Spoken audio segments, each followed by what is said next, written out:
Então vamos lá. Boa noite, professor Braulio. Boa noite, Braulio. Seja muito bem-vindo à associação. Braulio, hoje, quando eu mandei o comunicado dessa reunião, eu recebi pelo menos umas 20 piadinhas, viu, Braulio? Falaram que hoje era um encontro do caralho, que o programa devia chamar de frente com o Braulio. Eu falei, mas vocês são fogo, hein, galera? Não é brincadeira não, viu? Começa a desenterrar cada coisa, né? E sem contar na turma da Vocês. faculdade que carinhosamente me chamava de Braulio filho e você era o Braulio pai. Mas é isso aí. Seja Muito bem-vindo. bom, Braulio. Foi Obrigado. muito bacana quando a gente fez o convite, que você topou essa conversa. E o assunto, obviamente, não tínhamos como deixar de falar, né, de todo esse problema do coronavírus, mas muito satisfeito de saber que você está trabalhando hoje junto com parte da equipe, né, que está trabalhando nos modelos matemáticos, nas análises dos gráficos, das curvas. Então, tudo isso aí hoje é bem gratificante saber que você está participando, porque por já te conhecer há muitos anos, sei o tanto que você já trabalhou com infectologia dentro dos hospitais, né? E, Tá certo. e muitos anos, né? E realmente essa epidemia trouxe um desafio muito, assim, é inédito, eu acho, para a humanidade, é um negócio muito grave, né? E como a gente já trabalhava com isso há mais tempo, acabou que algumas coisas a gente transportou do hospital, né, da análise de hospital para esse cenário de Covid. E eu fico muito feliz porque, hoje eu até falei assim, a gente está cheio de live, né, de sertanejo. É a primeira vez que eu vejo uma live sobre modelagem, né? Pois é, Então, que mas é bem interessante isso. Ô Brolio, para a gente começar essa entrevista, né, eu queria que você contasse um pouquinho para todo mundo que está assistindo. Nós já passamos aí de 20 pessoas conectadas na nossa live. Quem é o professor Braulio Couto? Conta um pouquinho da sua história aí para a gente. Bom, eu sou engenheiro químico de formação. Acabei enveredando para esse lado da estatística e de ciência da computação, então eu acabei especializando muito em análise de dados e juntei esse lado de engenharia com a parte de infecção hospitalar. Em mais ou menos quase 30 anos atrás, eu comecei a trabalhar com o Carlos Starne, lá no Felício Roxo, e depois a gente foi expandindo e trabalhando em outros hospitais. Hoje a gente tem uma rede de hospitais bastante significativa, né, que eu auxilio.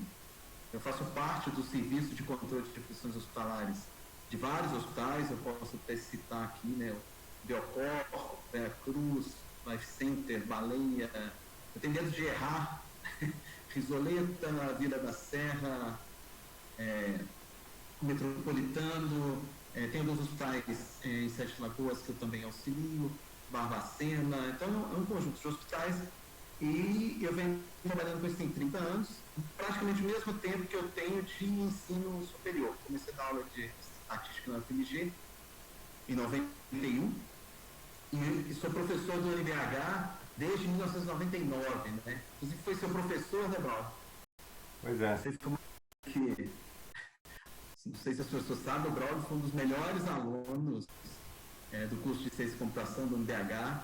Ele desbravou uma fronteira importante para a gente que foi fazer um mestrado na UFMG, né? Foi nosso curso, o Braulio foi da primeira turma de Ciência e Computação, e o fato de ele ter feito o mestrado na UFMG, eu entendo que abriu, foi um marco, né, para todos os alunos que vieram depois. Então a gente tem uma história muito bacana que começou com o Braulio, né? E essa questão da modelagem, eu sempre trabalhei com isso, né? Mas sempre no foco de infecção. Em relação ao Covid, é uma coisa interessante porque eu estava até recuperando, o Carlos Starling, desde quando começou essa história, ele tinha me pedido uma simulação. E eu fiquei um pouco resistente até que em fevereiro, final de fevereiro, início de março, a gente sentou e aí eu fiz junto com ele uma primeira simulação. Eu não tinha dados em pH. E essa simulação ela foi muito chocante, né? Porque como para esse vírus não tem vacina, a única forma de prevenir o vírus é não ter contato com ele.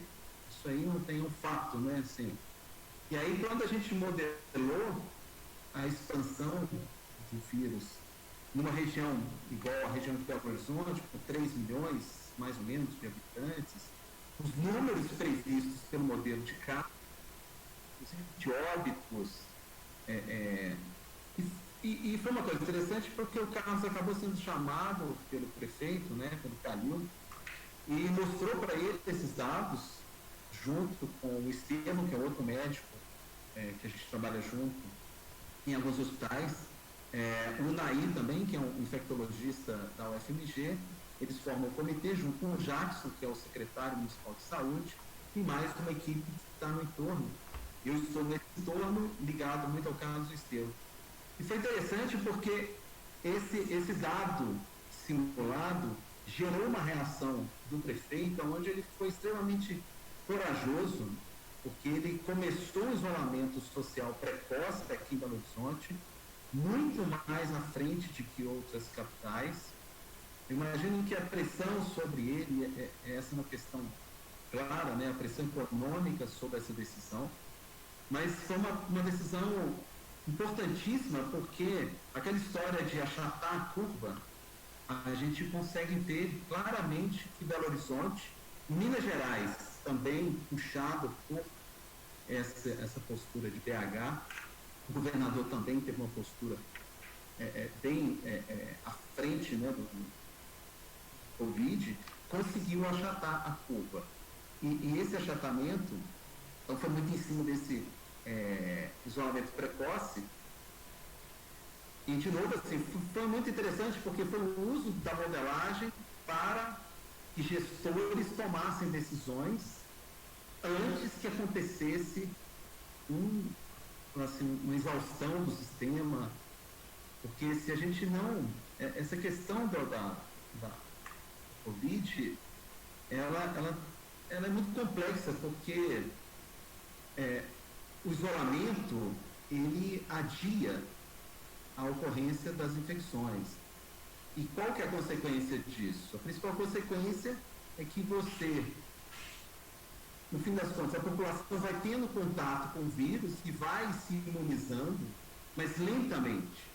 Porque se a gente abrir e tiver, por exemplo, um número muito grande de casos, a gente vai ter mortes não só pelo Covid, mas pela falta de assistência nas terapias intensivas. E aí a gente poderia ver o que em São Paulo, de certa forma, a gente viu. Nos outros países, o principal fator que leva ao óbito por Covid é a idade.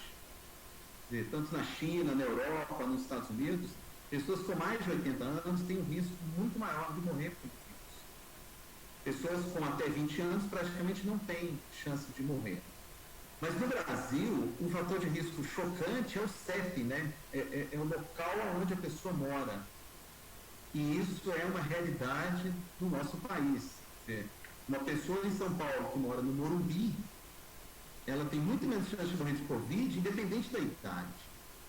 E eu entendo que, assim, voltando a essa história da modelagem, né?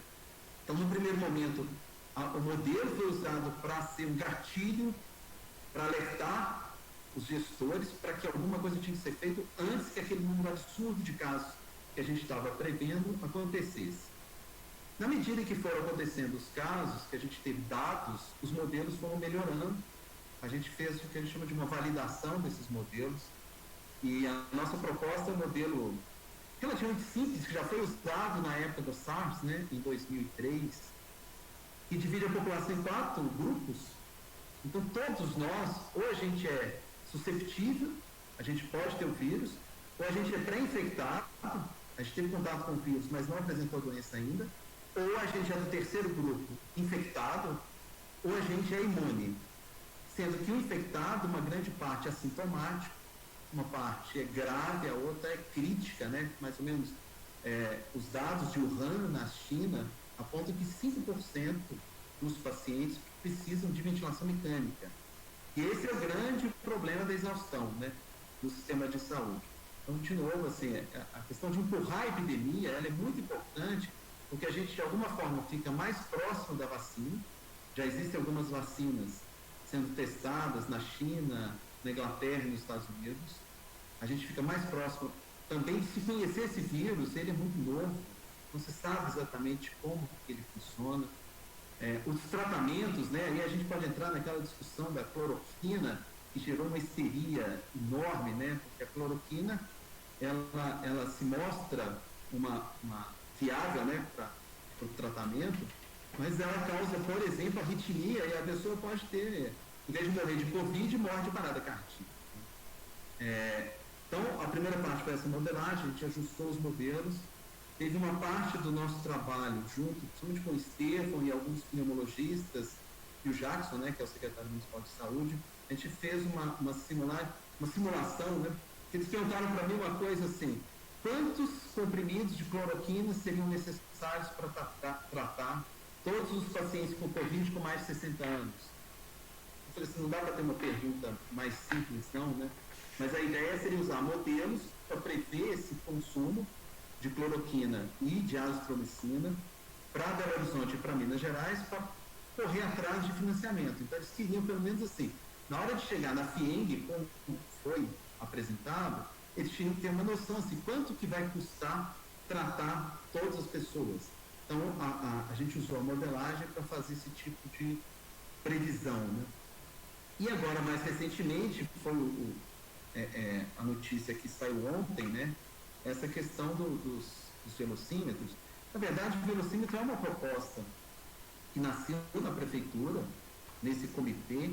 Eu trabalhei junto com o Carlos, e acabou que a gente fez uma expansão de uma ferramenta muito antiga que a gente criou, que chama infectômetro, que é usado para avaliar o número de casos normais, vamos falar assim, esperados de infecção hospitalar, no CTI, por exemplo. Essa ferramenta, ela evoluiu recentemente para uma coisa que a gente chama de surtômetro, que é o precursor do velocímetro, né? A gente usa o surtômetro no CTI para ver o nível de alerta daquele CTI para uma possível ocorrência de um surto no próximo mês. Então, esse velocímetro surgiu, então, dessa ferramenta, e a ideia é usar esses velocímetros. Ele está sendo estudado pela prefeitura, a gente está tentando também fazer um trabalho junto ao Estado para colocar nas regionais de saúde, porque a ideia seria, tem que flexibilizar, ok, mas nós vamos flexibilizar no escuro? Não dá, precisam de faróis, né? Aí a ideia do velocímetro, ele mede, de certa forma, a velocidade da epidemia, se ela está muito acelerada, como que está a exaustão e a ocupação de leitos de CTI e leitos de enfermaria. Então, os principais indicadores são esses, né? São as velocidades da epidemia e mais essa exaustão. Porque na medida que vai mudando de fase na flexibilização, o gestor, tendo acesso a esses velocímetros, ele consegue saber se ele tem que apertar, voltar, né? Dar um passo atrás, ou ele pode manter a flexibilização. Então, a ideia é realmente fornecer ferramentas que ajudem a entender a epidemia sem que as pessoas sejam pegas de surpresa, sem que haja uma explosão de casos, e aí fica muito sério, porque a gente vê isso no nosso entorno, né? Minas Gerais hoje é uma ilha cercada por Rio de Janeiro, Bahia e São Paulo. Minas Gerais, então, é um lugar que está bem tranquilo, mas é aquela tranquilidade que tem que ser vigiada. A ideia dos velocímetros é essa, né? Vocês deu uma geral? Sim. Ô, Braulio, eu queria te fazer uma pergunta, até para a gente... Deixa eu colocar aqui. Eu não estou te ouvindo, Braulio. Ok. Funcionou? Deixa eu ver aqui. Bem, eu tinha colocado no mute aqui para o seu áudio ficar perfeito. Braulio, eu queria te fazer uma pergunta. Você comentou sobre as classes de pessoas, né? E a gente fez uma postagem hoje do nosso jornal da associação, e uma moradora fez um comentário com relação à autoimunização ao receber o vírus, né? Que isso também não é um ponto pacificado, né? Dentro do meio médico hoje, o que você tem visto? As pessoas, a afirmativa de que no final, para a pandemia se encerrar, a grande parte da população tem que já ter passado pelo vírus, caso não haja vacina? Isso é uma verdade? Isso é uma verdade. A questão que é chamada de imunização de rebanho, né? Mas essa imunização de rebanho, aí tem alguns parâmetros, eu tenho conversado muito com o Carlos, né, assim, para ver esses parâmetros, que ele passou um parâmetro que eu precisava entender melhor. 70%, a imunização de rebanho viria quando 70% da população já tivesse tido contato com o vírus e recuperado, ficado imune, né? Mas essa é uma questão que eu não sei se é 70%, né? Assim, eu não vi exatamente isso. É sempre bom lembrar que o Boris Johnson, lá na Inglaterra, ele começou no primeiro momento querendo fazer essa imunização de rebanho o mais rápido possível. E ele voltou atrás, né? Não só porque ele teve Covid, né? Mas porque não é uma coisa que dá para fazer com velocidade moderada e rápida. A ideia de atrasar esse pico é exatamente fazer com que essa imunização ela ocorra lentamente, porque aí as pessoas, algumas, por alguma característica do vírus e características próprias de fatores de risco, né, diabetes, cardiopatas, poderão ter os casos mais graves e eles não sofrerão da falta de vaga em CTI para cuidar deles. Então, pelo menos, não haverá morte por falta de tratamento. Claro que pode acontecer morte pela situação do vírus, né? Agora, essa imunização também, a gente não sabe se ela... Esse vírus é muito novo, né? Se ela é igual ao sarampo, né? Porque sarampo é uma maravilha, né? Assim, eu tive sarampo, estou falando assim. Quer dizer, hoje tem vacina, né? Na minha época, eu não sei se tinha vacina, agora tem muito tempo, né, Bruno? Mas, uma vez que você desenvolve o sarampo, você fica imunizado para o resto da vida. Esse vírus, a gente não sabe, porque muitos vírus, esses coronavírus, né, a gente é exposto a outros tipos de coronavírus e essa imunidade, você tem o vírus, pode ser que ela seja imunidade de 1 ano, sei lá, de 2 anos ou para o resto da vida, né? Porque, eventualmente, alguns desses vírus, o Covid a gente não sabe. Você tem uma gripe num ano, recupera, e no ano seguinte você pode ter uma gripe pelo mesmo vírus. Né? Você pode acontecer esse tipo de coisa. Lógico que pode ser outro tipo de vírus, uma mutação e assim por diante. Então, essa imunidade também é muito... como é que eu falo? Não é uma questão simples, né? Não, até eu vi um exemplo no comitê outro dia, o Carlos também está mostrando, né? Que assim, não é igual tirar esse você tira rápido, né? Vamos tirar isso rápido que resolve. Não, tem que ser lento mesmo. Claro que agora a gente tem já um controle e o próprio Calil hoje já apresentou uma proposta de, dependendo do andar, né, da velocidade da epidemia, parece que a partir de 25 de maio a gente começaria a ter uma flexibilização, uma volta, né, do comércio. Mas sempre usando essa ideia de ter ferramentas de modelos, de testagem, né, que é outro problema, para controlar em que momento que a gente está, para evitar essa explosão, né, esse pico. É isso aí.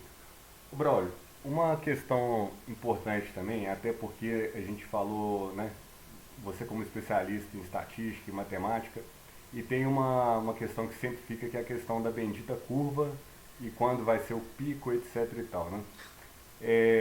A nossa live aqui, a gente pode fazer o compartilhamento dos materiais. Eu não sei se você está com algum pronto aí, para principalmente depois falar do infectômetro e aquelas análises que a gente já conversou em um primeiro momento. Mas até para te dar o tempo para você abrir, se for o caso, eu vou colocar na tela aqui a página da Secretaria de Saúde, que tem um informe diário, né, com os casos e principalmente os casos de Belo Horizonte, para a gente começar essa conversa já balizando em alguns números, né? Então eu vou primeiro compartilhar minha tela aqui e você já se prepara para você compartilhar a sua na sequência. Ok? Eu ia sugerir, Bruno, que você compartilhasse. Tem um BI, né, que é oficial, Eu estou no BI Ah, oficial. chat aqui o endereço, hein? Não sei qual que é, porque você está mostrando do dia, né? Eu estou na página aqui, mas se você tiver algum material no ponto de bala aí, você pode fazer o compartilhamento. Não, eu vou colocar até para você, se você quiser divulgar, que é onde. Então tá, pode fazer o seu compartilhamento de tela. Eu vou mandar pelo chat, que aí você. Não, pode ir, já tá. É complicado ainda. Você entrar aí, são 3 páginas só. Ele mostra para todas as cidades de Minas, caso confirmado, caso descartado. É, O botão de compartilhar está habilitado para você, brother. Pode fazer direto. tá. Vou compartilhar aqui. Esse endereço, né, que mostra. Isso. Bom, esse endereço que eu passei no chat, ele é um informe da Secretaria Estadual de Saúde, é um informe oficial. Ele é atualizado a cada dia, e aí ele sempre volta ao início da epidemia. Então, ele tem dados desde o perfil geográfico, né, aqui em Minas Gerais. Então, ele mostra o estado como um todo, como que a ocorrência desses casos. Claro que quem for olhar, é importante definir que tipo de caso que é. Por exemplo, vou pegar a terceira página aqui, que é a curva, né? Então a gente vê aqui o achatamento da curva do estado, de certa forma a gente está vendo aqui, né? Começou um pico e ela tá, ela tem aos trancos, né? Então assim, ela não embala e sobe de uma vez, né? Isso aqui são casos notificados. A gente pode pegar aqui, está público para qualquer pessoa, por exemplo, casos confirmados, e aí a gente tem esse salto aqui, eu estou tentando entender, porque foi exatamente do dia 3, quer dizer, de ontem, 229 casos confirmados. A gente tem uma preocupação que é a questão de mudar o diagnóstico e os testes ficarem. Você tem uma oferta de teste muito rápida a partir de um determinado momento, e a curva é como se a série histórica tivesse que ser encerrada. Mas realmente chama atenção ontem, né? Então isso aqui para Minas Gerais como um todo, se alguém quiser escolher aqui,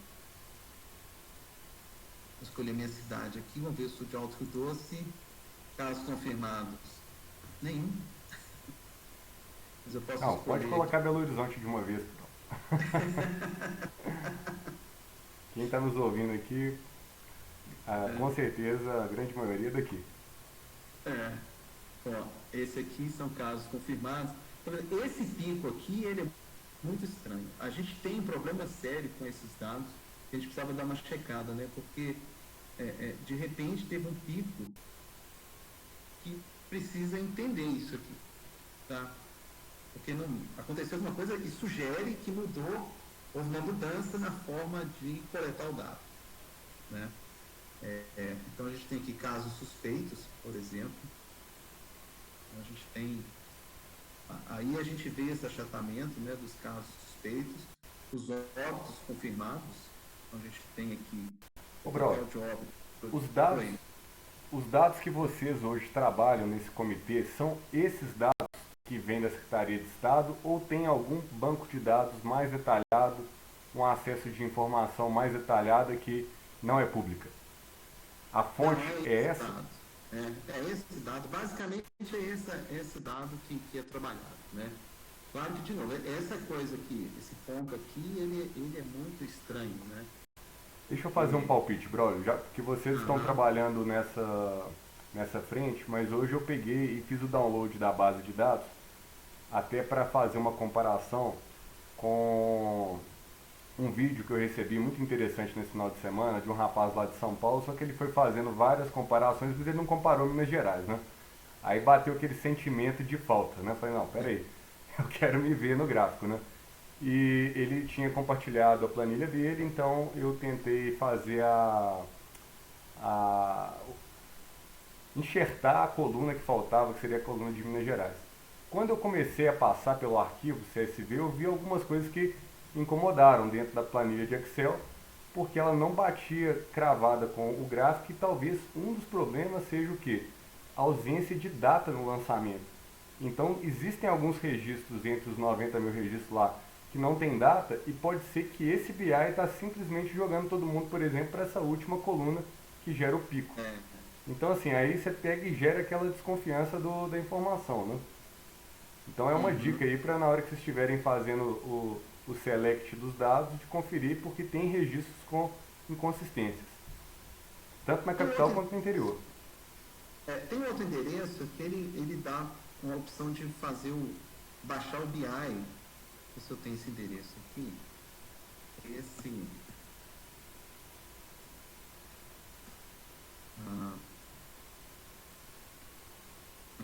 esse aqui você consegue baixar os dados.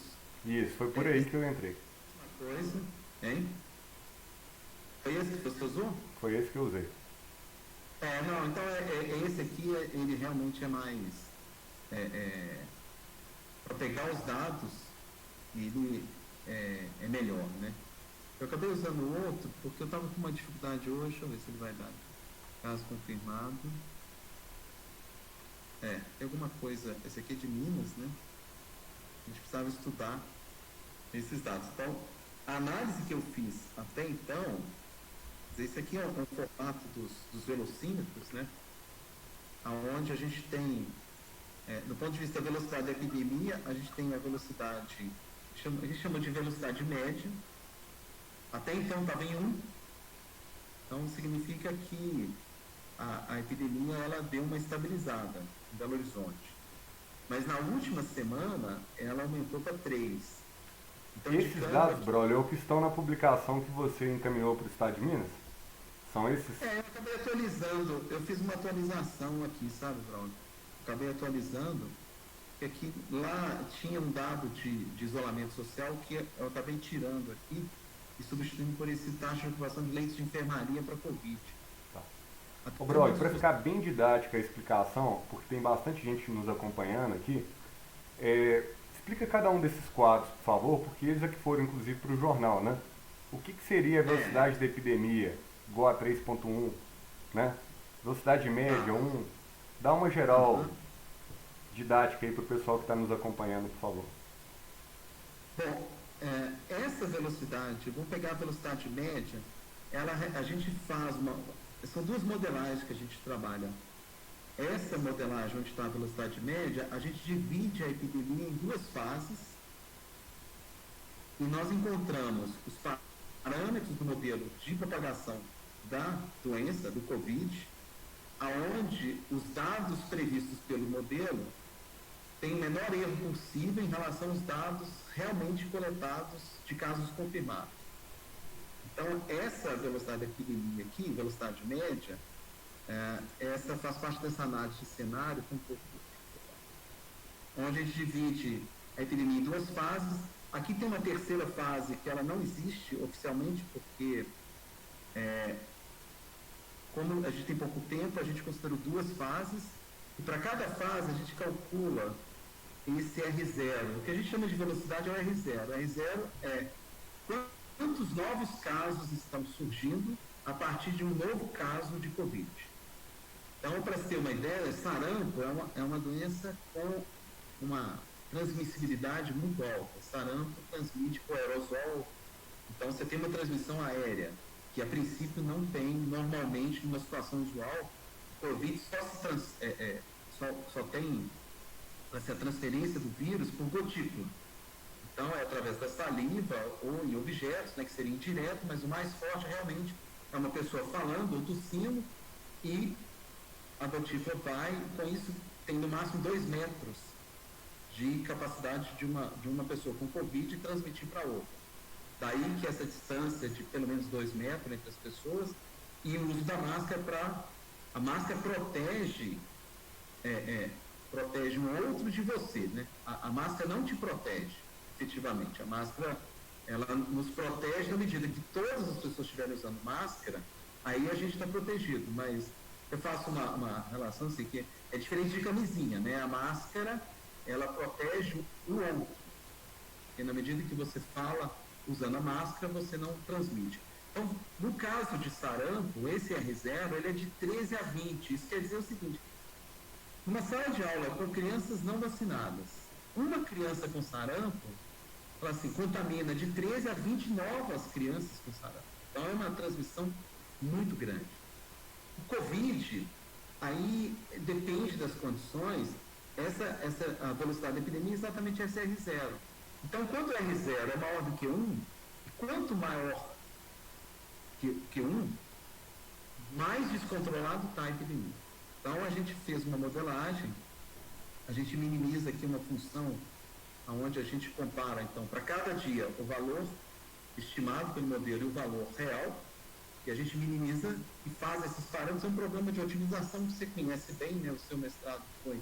É um problema de pesquisa operacional, né? Basicamente, a gente minimiza isso. E aí, dá para ter uma ideia aqui, ó, nesse gráfico, a gente vê as duas fases. As bolinhas vermelhas são os casos reais, de novos casos dia a dia. A linha preta, vê que ela vai até mais ou menos ao dia 11 dias depois. Os primeiros casos foram dia 16 de março. Então, 11 dias depois, a gente tem uma quebra e entra uma segunda fase desse R0, dessa velocidade igual a 1. Então, é como se a epidemia tivesse ficado constante. Em média, os dados são um pouco nervosos, né? Mas em média são 12 novos casos por dia que a gente estava observando. Essa curva em roxo, a gente fez uma simulação mostrando o seguinte: se a fase 1 não tivesse modificado para a fase 2, a gente teria uma explosão de casos. Então, isso aqui é o tal do achatamento da curva. Então, a curva, ao invés de explodir e ter aqui mais de 100, 200 casos num dia, a gente amansou a ocorrência de casos. Okay? Esse aqui é a velocidade média da epidemia. Agora, tem uma outra modelagem que a gente faz, até o professor Joaquim, não sei se ele está nos ouvindo, né? O professor Joaquim a gente conversou muito, ele que jogou essa modelagem, que ao invés de calcular essa velocidade, ou R0, por fase, calcular a cada novo dia, considerando no dia anterior, quantos novos casos surgiram e quantificar isso, né? Então, a gente vê claramente que então, isso aqui é a velocidade média da epidemia nos últimos 7 dias. Então, a gente vê que no início, a gente tinha uma velocidade muito alta, a epidemia realmente estava descontrolada. É interessante que o primeiro decreto do Calil foi no dia, se não me engano, 7, 8 dias, acho que uma semana depois dos primeiros casos foi o primeiro decreto. A partir daí, tiveram alguns decretos, e a gente vê que a epidemia foi avançando, mas isso mostra que ela não está, a velocidade nos últimos 7 dias está acima de 1, está em torno de 3. Isso quer dizer que é um alerta muito grande, né? Então a gente tem acima de 3, e o que esse gráfico, então, resume, a gente considera como o R0, essa velocidade vai de meio a 20. Então, meio seria 0% de risco da epidemia. O R0 igual a 20 seria 100% de risco, seria o vermelhão aqui. E o R0 igual a 1, 10% de risco da epidemia se descontrolar. E aí esse velocímetro foi feito usando interpolação quadrática, né?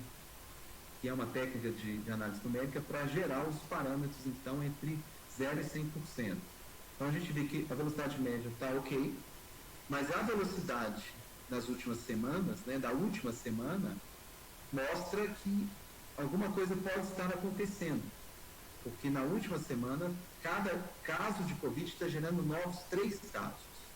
Então, facilmente, a gente vê que cada 3 gera mais 3 e a gente pode ter um descontrole. Então, é um velocímetro muito importante para se avaliar o comportamento da epidemia.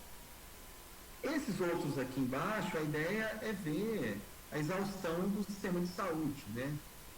Então, você tem leitos de CTI reservados para Covid nos vários hospitais, tanto o SUS, né, a prefeitura fez isso, quanto alguns planos de saúde, a própria Unimed reservou em alguns hospitais alguns leitos.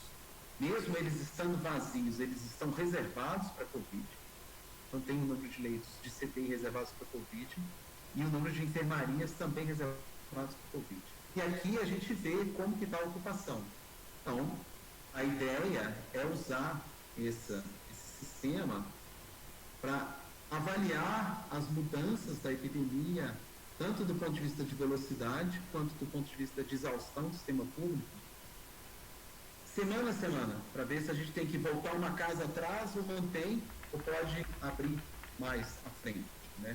Então, eu entendo que seria muito bom se tivesse isso em cada regional de saúde, né, do estado de Minas, junto com aquela medida do isolamento social, também seria interessante.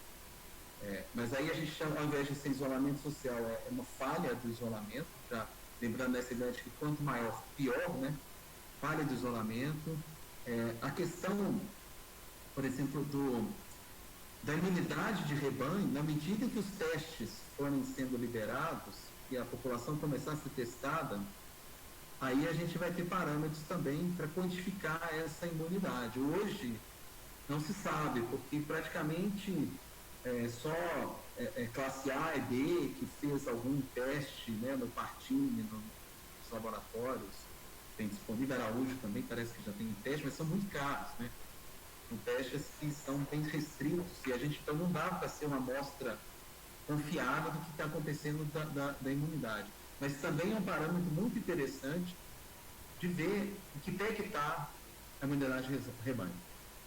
Como diz o caso, assim, na hora que 70% da população tiver tido contato com o vírus já na fase tardia para ser curada, a gente teria uma situação de normalidade.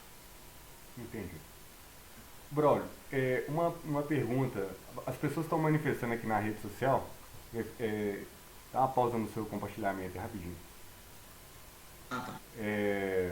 As pessoas têm comentado aqui sobre a questão da curva, né? Dessa curva está muito baixa em relação.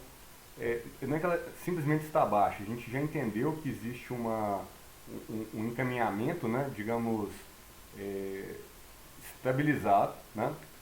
Mas o problema, como você bem disse, é um problema de otimização por duas frentes. Você precisa de frear a aceleração do contágio, e esse é o motivo da quarentena, mas por outro lado você tem recursos da área de saúde alocados para atender esses pacientes, então o recurso também não utilizado ele é um problema, né? Porque a gente fala da saturação explosiva, né? Quando você precisa de leitos de CTI e UTI e eles não estão disponíveis, esse é o pior cenário, mas você também ter muitos leitos ociosos, você está criando um custo que não vai ter como ser pago em momento algum, afinal de contas, essa marcha vai andando até lá na frente, né? E por outro lado também você tem o preço que se paga pelo bloqueio das atividades, né? Que é a quarentena, o isolamento social. Existe um custo econômico muito alto em cima dessa questão também. É possível, por meio desses modelos, criar uma equalização desses parâmetros? Ou melhor, né? Já que se fala em flexibilização e agora à tarde o prefeito soltou uma nota falando que a data meta seria dia 25 de maio para fazer uma flexibilização do comércio, mas quando for flexibilizando, será que vai ser possível ir acompanhando essas tendências ao longo da execução? Mas a ideia da modelagem é exatamente tentar prever esse pico, né? Eu até falo, prever o futuro é muito difícil, né? Mas esse modelo, o modelo em si e esse conjunto de velocímetros é exatamente para dar ao gestor condição, por exemplo, essa é uma questão, nada de Covid é simples, né? Nada. Por exemplo, a questão dos leitos que são dedicados para Covid e que estão ociosos, quantos leitos você tem que deixar na retaguarda para, caso aconteça uma explosão, porque essa explosão ela ocorre em 24, 48 horas, né? E se você não tem uma retaguarda, não é fácil de responder isso, Cláudio, mas Não Não, sei a se você já... pergunta é só instigadora, tá, brother? É mais pra gente realmente ir refletindo sobre essas questões, porque a, principalmente a mídia como um todo, né, ela simplifica algumas posições, igual a gente está sempre ouvindo falar quantos mortos e tudo, mas só que o problema ele é complexo. E não tem como você tratar um problema complexo com simples simplificações de fala ou figuras até de linguagem para ficar demonstrando o caos, que a gente sabe que é um momento de caos mas na otimização é qual que é o melhor que se pode fazer, né? A gente não chegou a incluir essa questão no modelo, né? A gente, é até o Carlos até pediu, né, para a gente incluir essa informação do sistema de saúde para encontrar exatamente essa questão. Hoje isso é feito, tendo que é junto com a Secretaria, no caso de Belo Horizonte, né, Secretaria Municipal de Saúde, Secretaria de Planejamento, que fazem essa análise. Mas, de novo, não é uma coisa simples, porque além de ter essa questão do ocioso, você não pode deixar feito para pessoas que estão com outros diagnósticos que não são Covid. Então, a questão é que as pessoas continuam a ter doenças, né? A sofrerem acidentes, e você precisa equacionar o sistema de saúde para conseguir atender não só Covid, mas os outros temas. Daria para usar, a gente não usou, assim, a gente está focado, o nosso modelo aqui, a gente está focado na epidemia. Claro que junto com esse parâmetro aí que vem ao lado da velocidade da epidemia, a exaustão do sistema. Mas é uma questão, por exemplo, a taxa de, isso que você falou é uma coisa que pode gerar problema. Por exemplo, se a taxa de ocupação estiver baixa, de repente você pode então diminuir o número de leitos de UTI para Covid e jogar para as outras doenças, automaticamente a taxa de ocupação por Covid vai subir.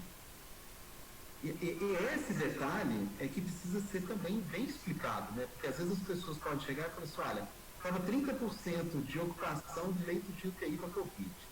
Agora pulou para 60%. Por que pulou para 60%? E aí realmente tem que mostrar, é porque aumentou o número de casos ou porque diminuiu o número de leitos? Já que estava ocioso, né, separou, é como se fosse um denominador, né? Quem aumentou nessa taxa? Foi o numerador, que é o número de casos, ou foi o denominador que diminuiu?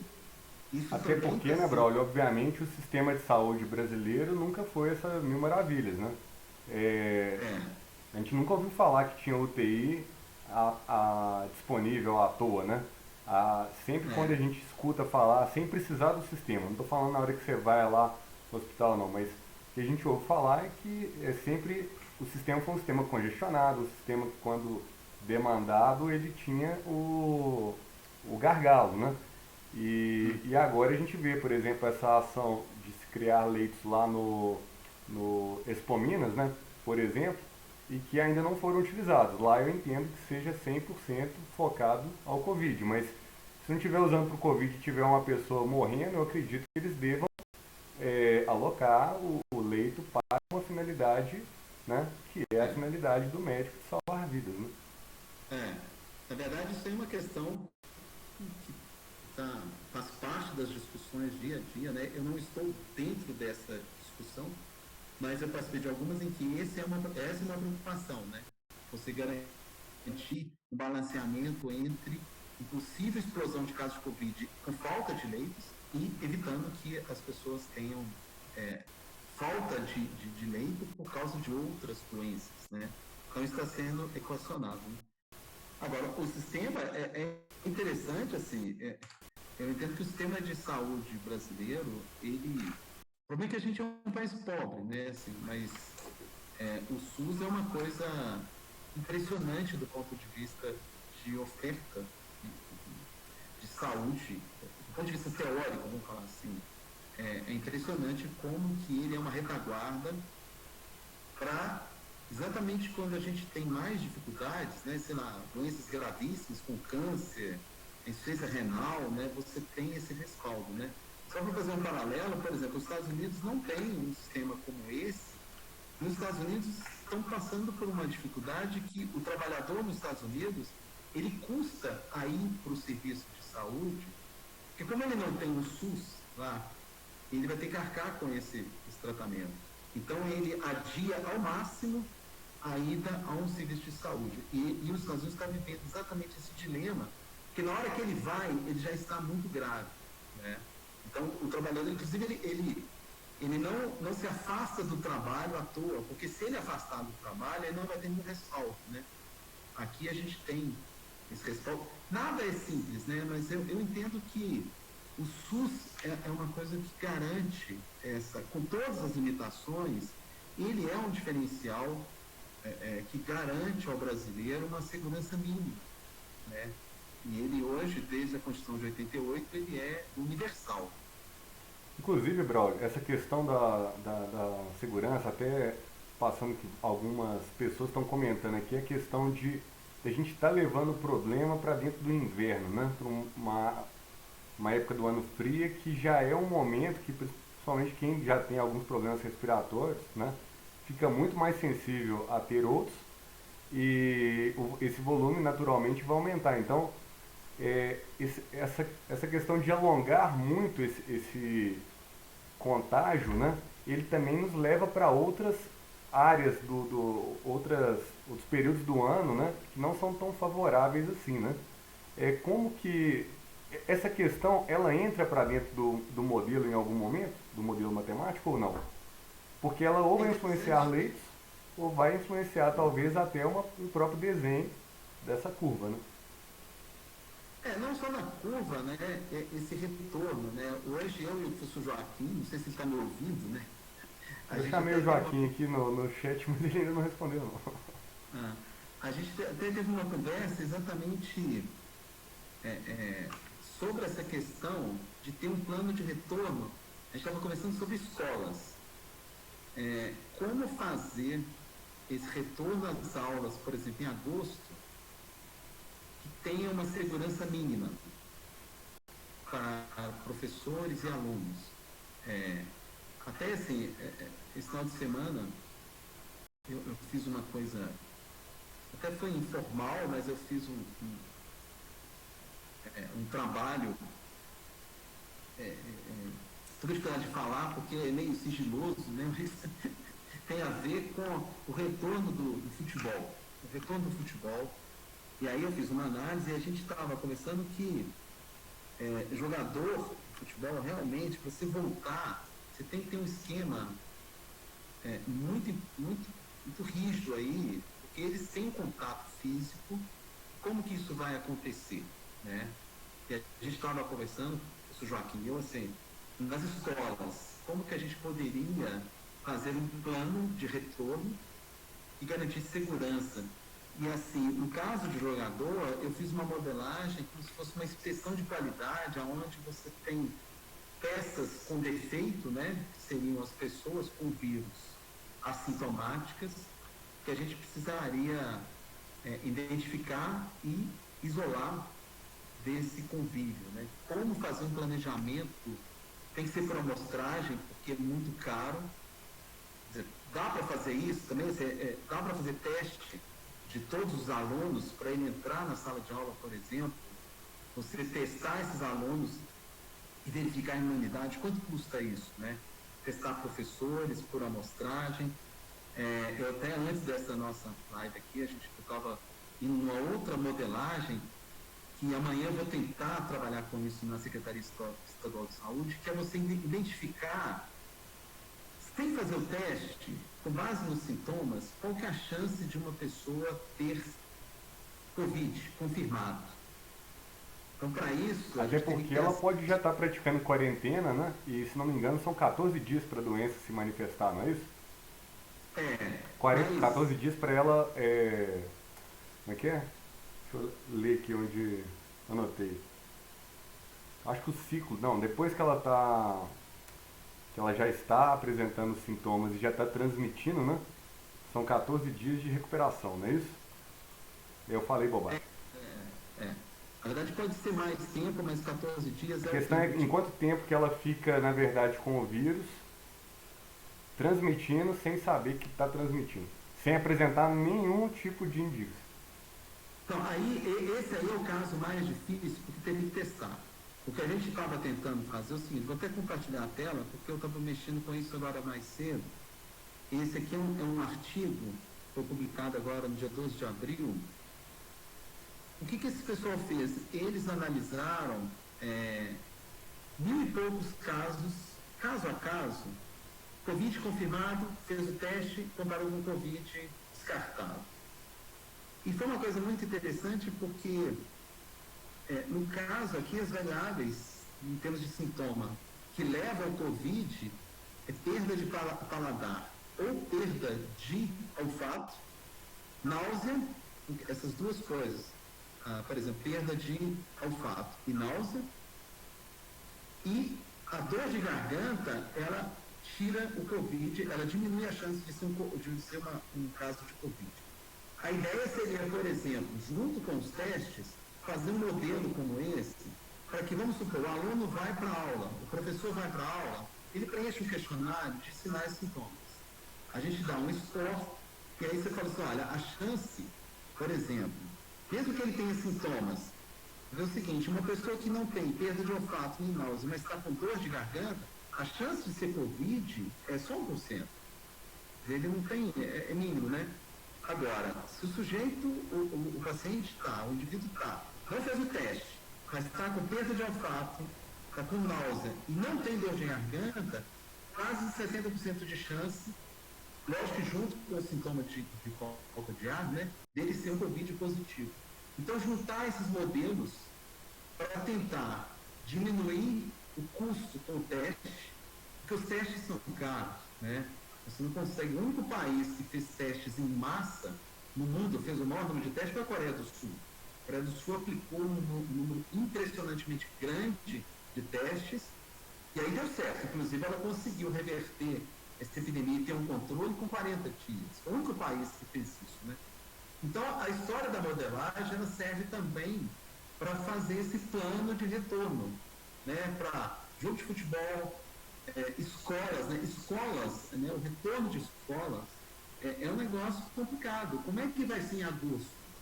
Já que o semestre vai ser todo virtual, em agosto, como que a gente vai colocar alunos e professores de volta na sala de aula? Né? O professor Joaquim, hoje a gente estava conversando exatamente sobre isso, e é um outro setor que a modelagem pode ajudar muito, sabe? Ajudar para definir esses scores de risco. Imagina, você tem que fazer um checklist de sinais e sintomas todo dia, né? E calcular o seu risco. E, eventualmente, fazer por amostragem testes em alunos e professores para identificar possíveis pessoas que estejam com o vírus para poder tomar uma ação. Então, isso é uma questão que a gente vai ter que trabalhar nisso, independente de flexibilização, né? Porque, igual você falou, essa questão a gente está empurrando para frente, né? A epidemia vai chegar no inverno, agosto, e aí? Como que vai ser esse retorno? O shopping, né? Assim, funcionários, né? Eu acho que para cada setor a gente precisaria de ter modelos e programas que avaliassem efetivamente riscos, né? E trabalhasse com essa ideia de amostragem, testes. Eu não sei ainda quanto que sairia cada teste para ser aplicado em mais larga escala, né? Mas a gente fazer alguns testes periódicos, né, nessas pessoas, porque aí a gente conseguiria ver a imunidade de rebanho, quantificar essa imunidade, né? Porque hoje a gente não tem ideia. Eu recebi um dado de um laboratório particular, quer dizer, um laboratório particular não reflete os 3 milhões de habitantes de forma alguma, né? Mas a gente já tinha tipo 30% de imunidade.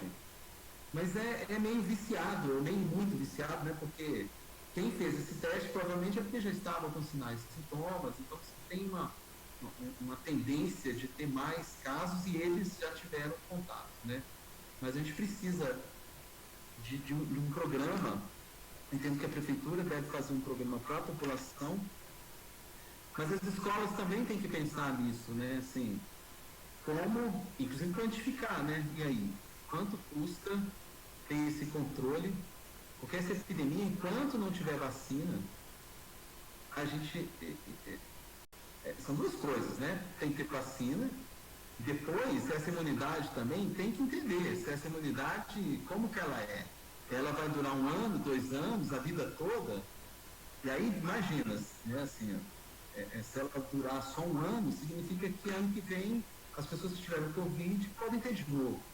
Seria Isso pode uma acontecer. epidemia por ano, aí você estaria, né? A situação Não, seria muito crítica, né? não, é um negócio impressionante. Então, assim, tem que ter um instrumento de controle que dê subsídio matemático e numérico do ponto de vista de dados para a gente acompanhar essa epidemia. Né? Braulio, volta aí a tela. Ah, é. Ok. A, pessoal, uma pessoa perguntou aqui, já passou na timeline aqui, mas eu vou te fazer a pergunta. Teoricamente, o número total de pessoas que vão se contaminar, que seja 60%, 70% de uma população inteira, né? É uma incógnita, mas digamos que seja um número bem razoável. A área total abaixo do gráfico, né? Ela é a mesma e basicamente ou você teria um tempo menor, né? E aí você tem uma altura maior, que é o famoso pico, ou você pega e diminui esse pico e faz uma curva que tem uma largura de base maior, né? Que seria a distribuição ali dos casos, né? Quando o, o modelo está calculando lá o número de contágios, né, o R0, ele basicamente está definindo o desenho dessa curva, certo? Se você for pensar bem, ela está sendo desenhada pelo R0. Hoje, no formato que está se aferindo pelo velocímetro da infecção, né, qual que é o ápice dessa curva, dessa distribuição? Vocês fazem esse tipo de acompanhamento e vão revisando a curva periodicamente? Porque ninguém tem ilusão de que a área embaixo do gráfico vai mudar. Mas é interessante o seguinte, ela pode não mudar, mas você pode colocar um gráfico com ele tão longe, né, no tempo, que o número de casos fica pequeno mesmo, né, ao longo do tempo, e que o pico nunca ocorra. Há essa Assim, é porque possibilidade. a gente está falando em pico como uma coisa muito alta, né? Mas o pico é o ponto mais alto, certo? Mesmo que É, ele seja baixo. por exemplo, a gente tem que reavaliar, a gente precisa reavaliar isso a cada período, né? Porque hoje o R0 que está modelando a epidemia em Belo Horizonte diz que o pico já passou. Entendeu? Como dizer, não, esse R0 que está modelando o achatamento da curva, o pico já teve, não vai ter pico para frente. Agora, isso é o R0 médio, né? Porque na hora que você vê o R0 de 3, aí dá para calcular onde é que esse pico vai parar. Né? Assim, daria para prever. A gente até faz esse tipo de previsão, mas é muito incerto, né? Porque é uma extrapolação, né? Assim, a extrapolação, a chance de errar é gigantesca, porque ela joga um dado muito para frente. Por exemplo, tem alguns momentos que esse pico parece que vai dar lá em setembro. Por exemplo, vai dar em setembro e vai ter um número muito grande de casos. Tem momentos que falam que não vai ter o pico, né? Então, eu brinco que é a pergunta do milhão, né? Se quando vai ter pico? É uma das perguntas do milhão, né? São várias, né? Certo. Na verdade, assim, a gente está sempre tentando fazer um modelo que vá funcionar, mas sabendo que existe de fato uma zona de incerteza muito grande, né? E principalmente na coleta dos dados, né? Observando as É, planilhas, até voltando aqui para aquela página da Secretaria de Estado de Saúde, né? A relação entre casos confirmados e a relação de casos suspeitos é uma coisa horrorosa, né? É uma diferença muito grande. O número de casos suspeitos é mais de 10 vezes maior do que o número de casos confirmados. Então, se você for fazendo uma conta, né, digamos que o seguinte, pensando pelo o melhor caso seria o seguinte, apenas quem foi testado e confirmado de fato estava com Covid. Então, todo mundo que era suspeito não tinha Covid, né, que seria o melhor dos mundos. O que significaria? Significaria que a gente estaria com um percentual muito baixo ainda da população, né, afetada, certo? Por outro lado, se você for para o pior cenário, que é todo mundo que foi suspeito passou a ter foi considerado como Covid, aí você já passa a ter um percentual da população bem maior, o número de casos baixo, né, porque aí você está aumentando o denominador da fração, né, e isso poderia te jogar um cenário mais otimista. Só que o fato é, né, entre um e outro, você está longe de saber qual que é o ponto correto. Se é no meio, se é para cima, se é para baixo. E aí vem aquela história, né? Como que a gente vai confiar em modelos se a gente não tem testes em massa? Será que realmente é possível?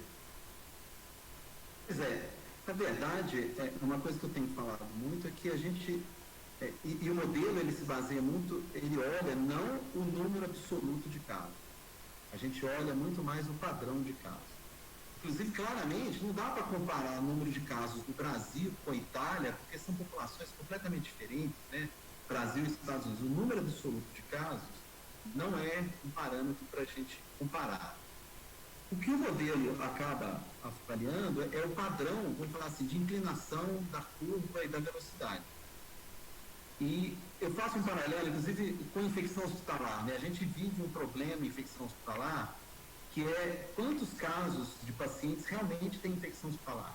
Porque uma parte dos pacientes, ele faz uma cirurgia e sai do hospital, tem alta, e vai ter uma infecção hospitalar, e ele não volta eventualmente para o hospital, ele volta para o consultório e essa informação se perde. Então, a gente tem esse dilema na infecção, que a gente trabalha com dados que não são reais, os dados efetivos em número absoluto de infecção. Então, a taxa é muito maior do que a taxa que a gente trabalha. Mas a gente tem feito alguns trabalhos, e a hipótese que pode ser que isso aconteça com o Covid, que a curva com os casos reais, ela esteja rodando paralelo, mais alto, claro, entendeu? Porque se eu tenho, está subnotificada, a curva está aqui, com a notificação a curva sobe. A hipótese que a gente trabalha, e é muito razoável supor, é que essas curvas elas caminham paralelamente ao longo do tempo. Entende? Então, quando a gente analisa um dado com a subnotificação e ele mostra que a curva achatou, a curva real também achatou. É muito razoável supor isso. No caso de infecção, a gente consegue testar isso. Eu tenho feito alguns testes mostrando, que até fazer um paralelo, infecção a gente gasta um tempo enorme procurando esse paciente que a gente chama de egresso, quando na verdade ele não altera a interpretação da curva de infecção. Quer dizer, se eu tenho um surto ocorrendo no hospital, com egresso ou sem egresso, eu consigo identificar. No caso do Covid, a ideia é a mesma, né? Então, assim, o padrão de curva, ele corre paralelo. O que nos incomoda é, por exemplo, esse tipo que apareceu agora, eu confesso que eu vi agora, na hora que a gente começou a conversa, ele está muito estranho, porque aí deu uma surtada mesmo, entendeu? Aí precisava entender o que é isso. Porque a secretaria, o que ela faz? Na medida que o exame sai o resultado, a FUNED é o órgão que está centralizando os testes de Covid em Minas Gerais. Testes diagnósticos, não os testes rápidos, os testes de pacientes que estão com suspeita de Covid. E a FUNED, ela tem uma capacidade de produção de testes e eles atualizam a data, os testes os casos confirmados são baseados na data de coleta ou da data de notificação daquele paciente. Então, essa curva ela é sempre atualizada para trás, né? À medida em que sai o resultado, o paciente tem 15 dias que ele colheu o resultado dele. Saiu hoje, ele não aparece como um novo caso de hoje, ele aparece como um novo caso de 15 dias atrás. Então, pelo menos essa é uma garantia de que está tendo um controle sobre essas questões, né? Então, assim, eu entendo que o que vai dar problema muito nessa análise é se o método, vamos supor que a FUNED comece agora a gerar um volume muito grande só dos novos casos e de certa forma, abandone os para trás, né? Aí você vai ter um novo início da curva, aí a gente teria que começar uma nova série histórica. Aí tem que estudar isso melhor. Né? Mas o fato é que a gente compara muito o padrão da curva. É interessante que o professor Joaquim fez um trabalho, saiu uma análise falando que a gente está, Belo Horizonte se comporta como Singapura, e ele fez uma análise muito interessante usando modelos de vários países, e no nosso caso, na análise que ele fez, Belo Horizonte se assemelha muito ao Canadá. Quer dizer, o modelo de dispersão, de transmissão da curva no Canadá, os parâmetros do Canadá, quando aplicados aos dados reais de Belo Horizonte, geram menor erro. Então, ele usou uma métrica, que é a mesma métrica básica que a gente usa para avaliar o modelo. Ele comparou esses países. Então, Belo Horizonte tem um comportamento semelhante ao perfil do Canadá. Né? Maravilha. Prole, vamos encaminhar para o nosso fechamento. A gente já está conversando há um tempão. Muitas pessoas fizeram perguntas, tá, na nossa página aqui. Algumas eu consegui ir intercalando ao longo da nossa conversa. Outros eu acho que a gente pode depois responder. Igual a Rose pergunta aqui sobre tomar vitamina C e D, se ajuda ou não em combater o Covid, né? Eu acho que não é essa a especialidade, né, brother? Não. Mas uma coisa que é interessante, eu até vi uma discussão hoje, foi rapidamente no CPM, né? São as fake news, né? Fake news é um negócio gravíssimo, né? Fake news, a taxa baixa de vacinação é reflexo de fake news no mundo inteiro.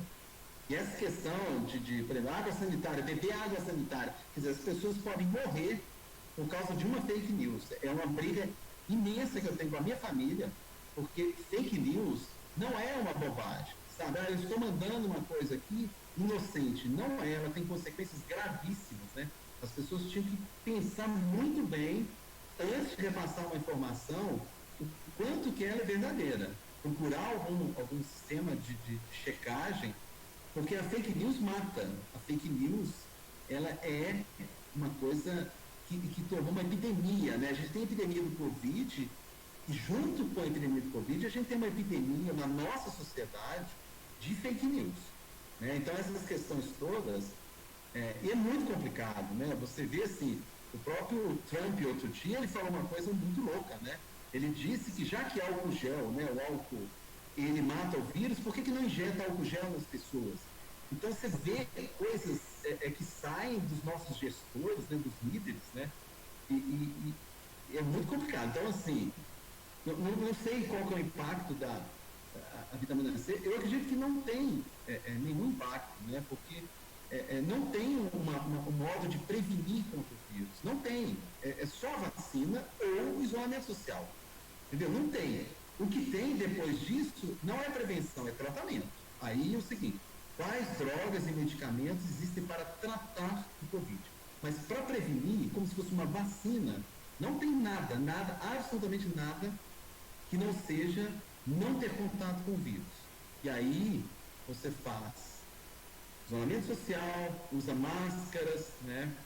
Eu estou fazendo um trabalho junto com o pessoal do hospital evangélico, tem até uma coisa interessante que é usar a luz ultravioleta como uma tentativa de reduzir a carga viral em unidade de terapia intensiva.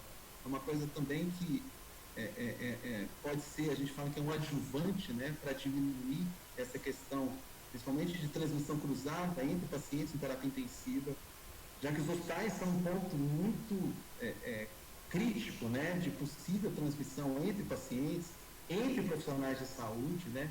Então, mas isso são questões que têm a ver com evitar que o vírus passe de uma pessoa para outra por meio de saliva, né, de gotícula. E aí, e mesmo aerosol, né? No caso do ultravioleta, a ideia é que em terapia intensiva é a coisa mais complicada, porque o paciente está na ventilação mecânica e aí ele gera o famoso aerosol, que são